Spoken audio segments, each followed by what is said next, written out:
also in this context, because we understand how grave the situation is, do you think that the motor traffic department should sort of take the leadership to gather all other relevant groups like the Road Development Authority, Transport Ministry, the provincial councils, the local governance structure, the schools, education system and the driving schools, and come up with a comprehensive policy to crack down these problems? Of course, that we have to have a helicopter view, because that all stakeholders has to be get together and work it out the long lasting solution to these big problems. What are the measures taken in that direction, Mr. Wijeratne? Now that under the Ministry of Transport, that road safety secretary is there, they are also doing something to educate the people on accident and how to prevent it.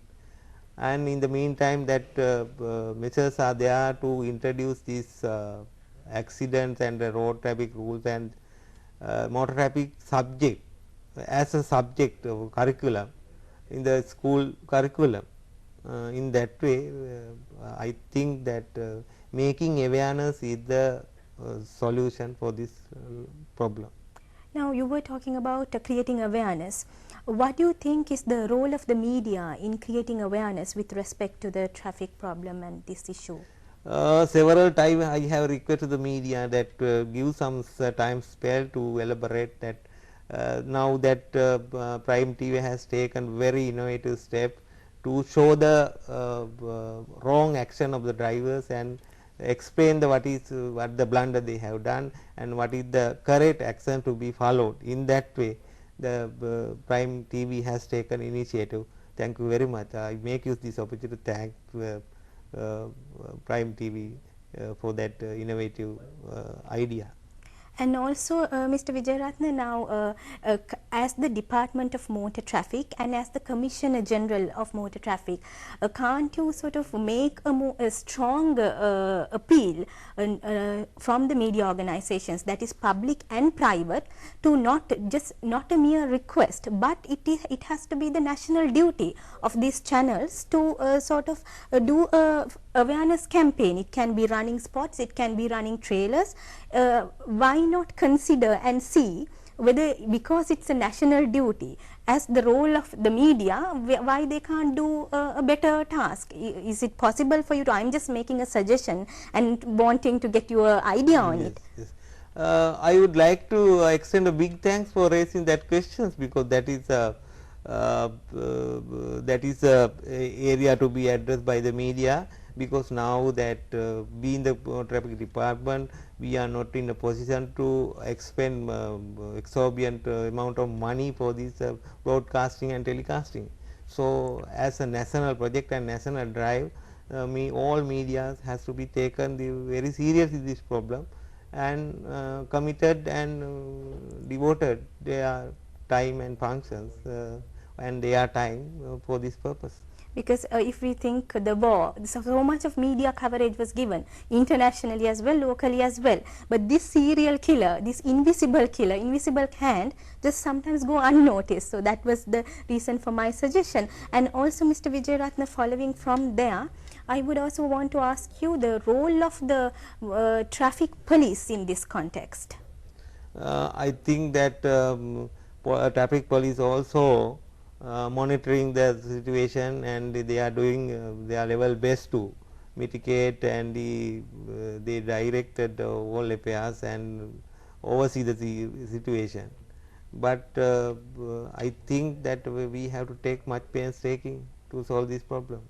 Now, when it comes to police, I am just again generally making an observation to ask you, sometimes we see that even the police drive their vehicles very fast sometimes, and there have been many instances that the police vehicles have knocked down people. So, what are the measures that you can take, because this issue falls under your mandate as well, and police should actually be setting an example?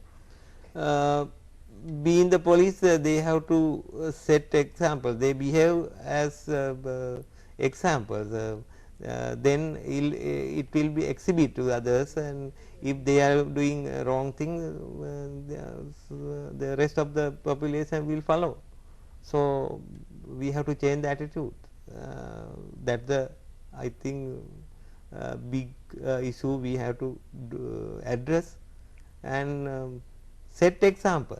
Then even though somebody is taking or doing bad thing or wrong thing, then what we have not to do is that to follow the same line of thinking. If somebody is taking very seriously, then ultimately we can improve the situation. Now we said that that guy is also going in that way, I am also going that way. So if we think in that way, we can't solve this problem.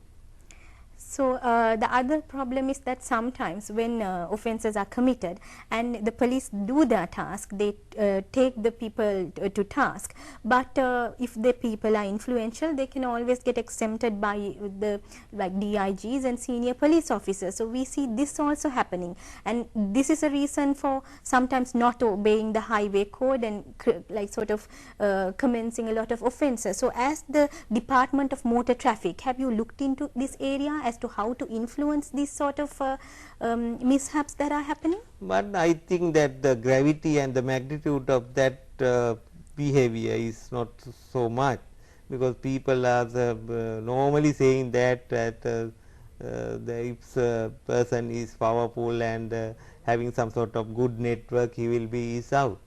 But it is a normal stance of the people. Saying again and again in that way, we can't eradicate the system or mitigate, but we have to and we have to set the example that I think it is the solution for the problem. And Mr. Wijeratne, what can you say about the driving attitudes of the general public, everybody, that is people from all stratas of life and all backgrounds? Do you see that as a very selfish attitude at times, or how can that be improved? Now that in other countries that there is something called that is space sharing.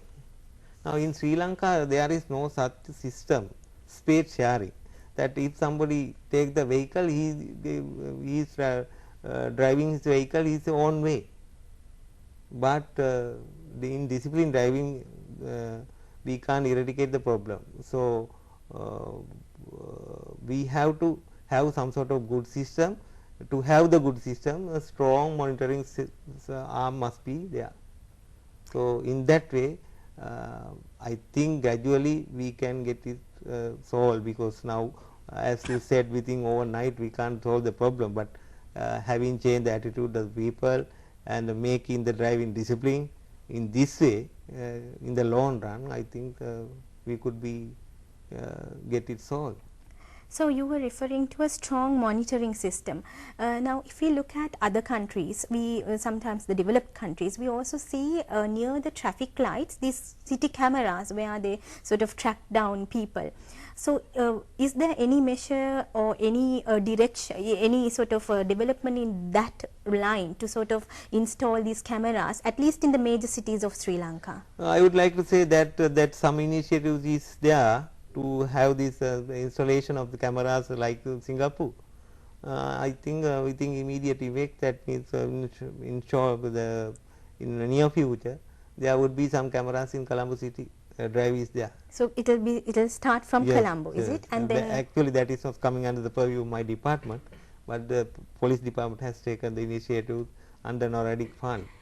But I think near future it will be in force. Right, and if you look at another problem that is associated with the vehicles, the emissions, and because of the incomplete combustion of fuel, is there any remedy that is taken for this pollution problem that is affected to traffic?